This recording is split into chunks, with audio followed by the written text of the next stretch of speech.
suis responsable innovation robotique chez Citia, et chez Citia on fait de l'innovation concrète. Très rapidement, Citia c'est une société nantaise, on est une PME de 20 personnes, on est une sorte de start-up de 30 ans. Je m'explique, on fait des bancs d'essai depuis 30 ans, donc on sait faire des machines industrielles depuis très longtemps. Des bancs d'essai c'est des machines spéciales, donc c'est des machines d'usine on va dire.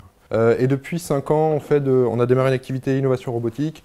On a 3 axes majeurs sur l'innovation robotique, une partie usine du futur, là on voit un Kobo, une partie robotique off-road en développement, c'est une machine agricole, ici un robot agricole autonome, et une machine ici un peu plus ambitieuse en R&D qui fait du lancement et récupération de drones depuis un bateau qui fait 7 mètres de long, j'en reparlerai un petit peu. Chez Citia, on a tendance à faire de l'innovation concrète. L'innovation concrète, c'est une sorte de formalisme assez pratique, pragmatique, qui nous a permis de regarder les projets au travers d'une trame. Chaque projet d'innovation, on l'évalue d'un point de vue recherche pour la valeur ajoutée, d'un point de vue technologie pour une faisabilité technique, et d'un point de vue réalité économique.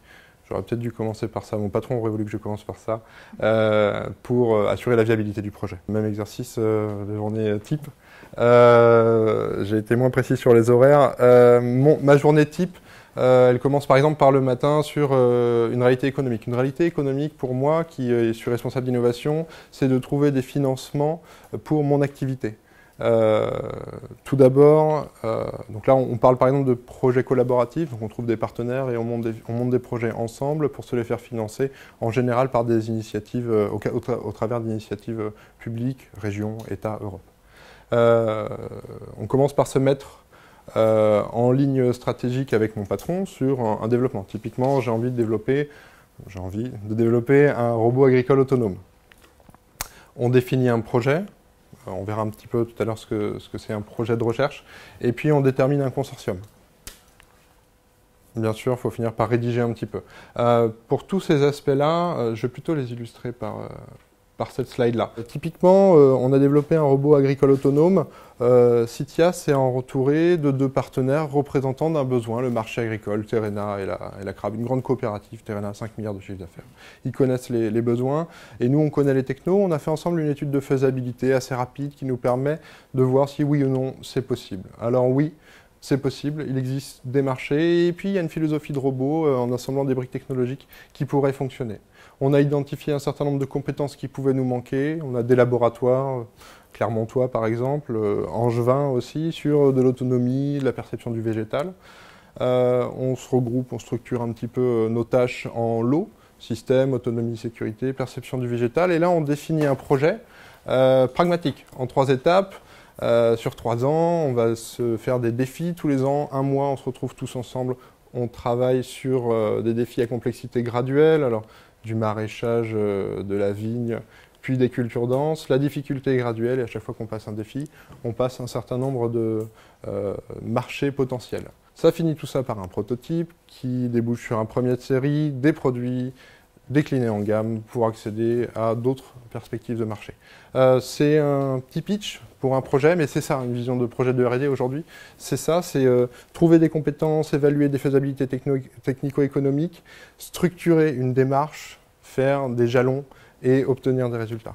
Donc voilà, mon quotidien, le matin par exemple, ça pourrait être de dessiner ce genre de choses-là, décrocher mon téléphone et appeler des experts français, européens, pour pouvoir décrocher des projets qui ont du sens et une réalité technico-économique. Journée type, l'après-midi, on passe sur de l'expérimentation Pumagri, donc là il y a quelques mois qui se sont écoulés quand même. On a défini un certain nombre de matériels à tester, par exemple des nouveaux capteurs pour la perception du végétal. On fait des revues d'implémentation hard et soft. Moi, en tant que responsable de projet, je ne suis pas un expert. Je ne peux pas être un expert, surtout en robotique, qui est une matière multidisciplinaire. On ne peut pas être expert partout. Et du coup, il faut juste... on se doit, en tant que responsable de projet, de faire preuve de bon sens et d'être un peu tatillon, de faire parler les gens et de bien comprendre.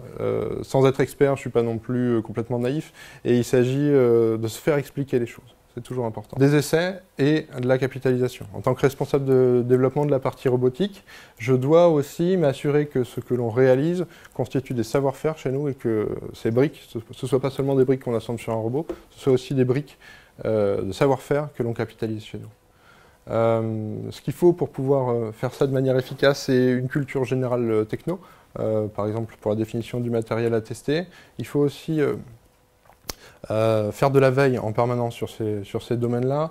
En techno, il existe un certain nombre, enfin beaucoup de moyens aujourd'hui de faire de la veille de manière efficace, beaucoup de flux RSS, beaucoup d'informations qui circulent. Donc il faut s'équiper d'un certain nombre de ces outils-là. Je l'ai dit, pas expert, mais du bon sens. Et puis, ça nous offre des moments assez sympas. Donc là, je rigole un peu parce que normalement, c'est pas moi qui tiens le PC.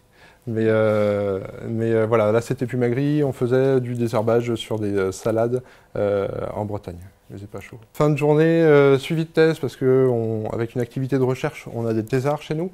Et du coup, là, on a un thésard qui travaille sur le bras dont j'ai parlé tout à l'heure, qui lance et récupère des drones à voilure fixe depuis un bateau.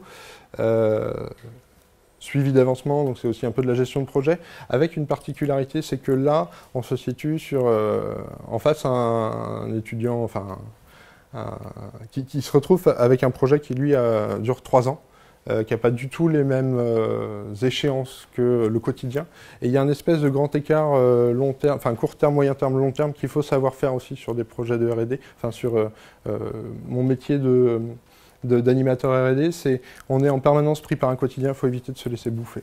C'est vraiment un truc fondamental. Savoir prioriser, hiérarchiser, avoir des choses un peu contre-intuitives pour un patron, pour pouvoir maintenir du sens à la R&D. La R&D, c'est quelque chose qui prend du temps.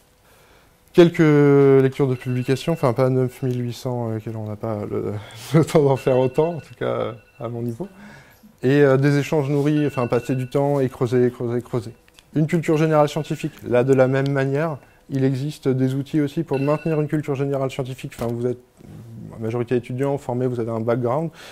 Si vous allez vers de la R&D et de l'innovation, il existe des revues et des conférences de premier plan qui communiquent leurs résultats. Il y a beaucoup de choses qui sont accessibles. Donc voilà, pareil, il faut s'équiper d'un certain nombre d'outils pour se maintenir en bonne santé. Le grand écart, court terme, long terme, moyen terme, j'en ai parlé. Et puis ça, c'est fin de journée, on est resté un peu plus tard, un soir aussi, on s'est dit, quand même un bras de 7 mètres, ce serait dommage de ne pas faire un peu de light painting avec. Du coup, voilà, le but c'est aussi de se faire plaisir, quoi. Dans mon équipe projet, on va avoir des roboticiens, des informaticiens, on cherche un électronicien. On a pas mal de profils généralistes aussi. Profils généralistes, on aime bien quand ils ont une spécialité en dernière année. Aujourd'hui, chez Citia, on fait ça au travers de notre service commercial plutôt, et pas mal au travers du CEO. Mais je sais qu'il y a pas mal d'entreprises, je pense à BA System par exemple, qui est une belle boîte du côté de Rennes, 200 personnes en AGV, qui eux ont en particulier dans leur pôle innovation des gens qui sont très orientés usage et qui n'ont pas du tout un background technique.